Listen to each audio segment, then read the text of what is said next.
नमस्कार मित्रांनो, लग्नाची बेडी या येणाऱ्या भागामध्ये असे होणार की गुरुजींनी सिंधूला एक कवडी तिच्याजवळ ठेवण्यासाठी दिलेली असते आणि ती कवडी तुझ्या बाळाचे रक्षण करू शकेल असं गुरुजी सर्वांसमोर म्हणतात. कुणाला गुरुजींचा हा अर्थ कळत नाही तेव्हा गुरुजी म्हणतात की योग्य वेळ आल्यानंतर तुम्हाला सर्व काही समजेल. त्यानंतर मधूला सिंधूला दिवस गेलेले असतात म्हणून खूप मोठा असा धक्का बसलेला असतो. तेव्हा मधू मात्र ही सिंधूला कोणतेही शाप देत असते आणि त्या शापाचे रूपांतर सिंधूला लागते आणि तिच्या पोटातील बाळाला त्याचा खरंच खूप त्रास झालेला असतो.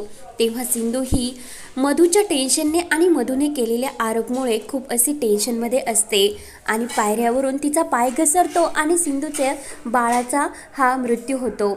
त्यामुळे सिंधू हॉस्पिटलला असते. सिंधूवर आणि राघववर ही खूप अशी बिकट परिस्थिती आलेली असते.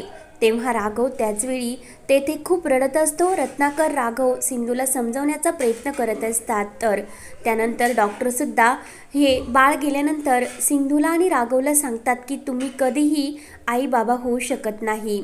तर सिंधूला असं वाटत असते की मी राघव सरांवर किती प्रेम करते आणि त्या प्रेमाचे रूपांतर आमच्या प्रेमाची एक निशाणी असावी आणि डॉक्टरांनी हे काय सांगितले म्हणून सिंधूसुद्धा खूप रडत असते आणि राघवसुद्धा.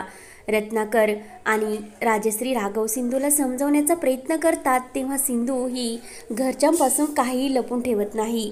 रत्नाकर राघवला समजवण्याचा प्रयत्न करतो की राघव, ही वेळ निघून जाईन, तू इतके टेन्शन घेऊ नको. देवाच्या कृपेने तुम्ही पुन्हा आईबाबा होतान आणि आम्हाला तुम्ही खुश करतान आणि लवकरच ती खुशखबरीसुद्धा देतान म्हणून रत्नाकरसुद्धा राघवला समजवत असतो. तेव्हा राघव रडतच रत्नाकरला सांगतो की नाही बाबा, हे कधीच शक्य नाही.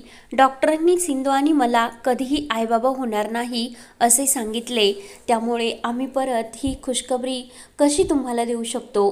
तेव्हा सिंधू ही राजश्रीजवळसुद्धा खूप रडत असते आणि आई मला माफ करा, मी तुम्हाला आजी आणि होण्याचे सुख देऊ शकत नाही. तुम्हाला किती आनंद झाला होता की तुमचे नातवंड येणार म्हणून. तेव्हा राजश्री सिंधूला समजावते. त्यानंतर सिंधूला डिस्चार्ज मिळाल्यानंतर सिंधू घरी आलेली असते आणि काकूंना सिंधू सर्व काही सत्य सांगते. तेव्हा सिंधू सर्वांसमोर सांगते की काकू, मी तुम्हाला या खोट्या आशेवर ठेवू शकत नाही. मी कधीही आई होऊ शकणार नाही आणि माझे बाळसुद्धा गेले. त्यामुळे काकूलासुद्धा खूप मोठा धक्का बसतो. काकू तर सिंधूची खूप काळजी घेत असते की सिंधूचं स्वतःचे दुःख आवर आणि टेन्शन घेऊ नको, तू परत आई होऊ शकते. आणि काकू एकीकडे म्हणते की सिंधू, तू हे काय बोलतेस. आणि राजश्री, अगं सिंधू असे का बोलते. तर राजश्री म्हणते की आई, खरंच वहिनी, सिंधू जे काही बोलते ते खरंच बोलते आणि आम्ही तुम्हाला न सांगण्याचे ठरवले होते. घरामध्ये अशी बिकट परिस्थिती ओढावली होती त्यामुळे आम्ही शांत होतो, पण सिंधूच्या मनात मात्र हे राहिले नाही. तर काकूला मधूने दिलेल्या शापाची आठवण होते आणि काकू लगेच रागाने राणीच्या रूममध्ये येत असतात. तर राणी आपल्या आईबरोबर बोलत असते आणि ती मधूची आई ही मधूला म्हणत असते की सिंधू तिकडं खरंच व्यवस्थित असेल ना आणि सिंधूला हॉस्पिटलला नेले, तिची तब्येत तर बरोबर असेल ना.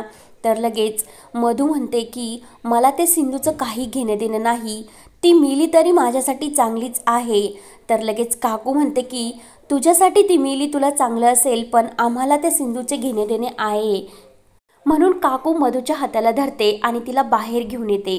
काकू लगेच सर्वांसमोर म्हणते की तू सिंधूचे बाळ हे हिरावून घेतले आणि तिच्यापासून तिचा आनंद.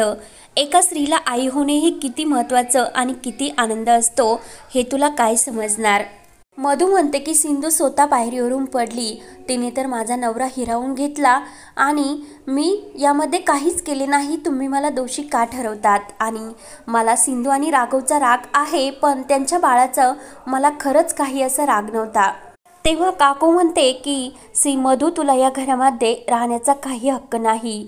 ज्या घरात तू सुनेच्या जीवावर उठली आणि या घराचे रत्नपारखी कुटुंबाचे वारससुद्धा तू हिसकावून घेतले, त्यामुळे तू या घरामध्ये राहू शकत नाही. माई म्हणतात की वहिनी, तू हे काय बोलतेस. ज्या घरामध्ये माझ्या सुनेला किंमत नाही त्या घरामध्ये मी माझ्या सुनेला राहून देणार नाही. आत्ताच समजले मला. मधू जे काही बोलत होते की आम्हाला या घरात कोणतीच किंमत नाही, तेव्हा माई आणि मधूबरोबर जायला तयार होतात. तर सिंधू म्हणत असते की मधुताई थांबा, मी तुम्हाला कुठेही जाऊन देणार नाही. माझ्याबरोबर जे काही झाले त्याला माझे नशीब जबाबदार आहे. माझे नशीबच फुटके तर तुम्ही काय करणार? जसे राया भाऊजी आपल्याला सोडून गेले आणि ते परत येऊ शकणार नाही, तसं माझं बाळसुद्धा या जगात परत येणार नाही. राया भाऊजींनी जाताना माझ्याकडून एक वचन घेतलेले आहे की आपण सर्वांनी एकत्र राहायचे आणि राघवला या घराची सर्व जबाबदारी दिलेली आहे. त्यामुळे मधुताई तुम्ही कुठेही जाऊ नका. मात्र काकू काही जो निर्णय तिने घेतलेला असतो तो मागे घ्यायला तयार नसते, कारण सिंधूचे बाळ गेल्याने काकूला सुद्धा एक खूप मोठासा जब्बर धक्का बसलेला असतो. काकू म्हणते की या घराची मुख्य म्हणून मी हा निर्णय घेतलेला आहे, या घराच्या भल्यासाठी हा निर्णय आहे, त्यामुळे मला मधू या घरात नकोय असे बोलून काकू आपल्या रूममध्ये निघून जाते. त्यानंतर राघव आणि सिंधू आपल्या रूममध्ये येतात. तर सिंधू खूप रडत असते आणि राघव तिला तब्येतीची काळजी घेऊन गोळ्या औषध देत असतो. तेव्हा सिंधू म्हणते की आपल्या घराला कोणाची तरी नजर लागली, एकामागून एक संकट या घरात येतच राहतात. त्यानंतर तेवढ्यात काकू तेथे येते आणि काकू ही सिंधूला दूध घेऊन आलेले असते. सिंधूला काय लागते म्हणून काकू प्रत्येक वेळी सिंधूची ही काळजी घेत असते आणि मायेने सिंधूला समजावत असते. तेव्हा काकू म्हणते की सिंधू लवकर हे आवर, दूध पिऊन घे, आपल्याला एका डॉक्टरांकडे जायची, मी त्यांची अपॉइंटमेंट घेतलेली आहे.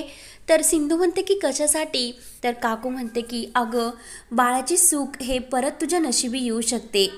तेव्हा सिंधू आणि राघव खूपच खुश होतात आणि काकूबरोबर एका हॉस्पिटलमध्ये येतात. तर ते डॉक्टर सिंधूचे मागचे सर्व रिपोर्ट्स चेक करतात आणि सिंधू आणि राघव आणि काकूंना सांगतात की सिंधूचे मागचे रिपोर्ट्स हे खरंच आहे आणि आता सिंधूपुढे दोनच ऑप्शन आहे, सिंधू पुन्हा आई होऊ शकते.